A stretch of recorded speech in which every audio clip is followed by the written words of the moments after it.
In a quaint Japanese village, nestled between the mountains and the sea, lived a curious little girl named Yumi, who was always eager to be free.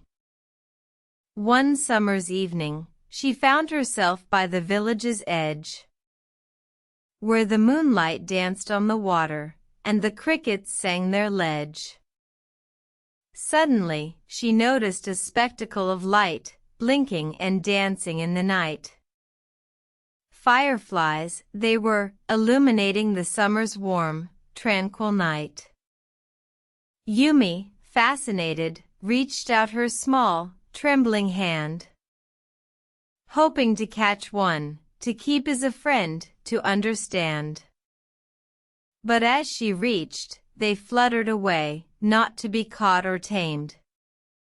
Their beauty lay in their freedom, a lesson Yumi soon claimed. "I must learn to appreciate," she whispered softly aloud, "the beauty in things untouched, and the joy that's unbound." From that day forth, Yumi cherished the sight of the fireflies, not as possessions, but as a dance in the summer skies. Her heart grew with each twinkle, her spirit with each light, learning to appreciate the beauty of everything in sight. The moral of Yumi's story, for all who care to hear, is that sometimes the most precious things in life are not things one can hold dear.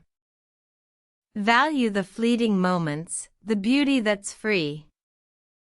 And remember, life's richest treasures are often as elusive as a summer's firefly.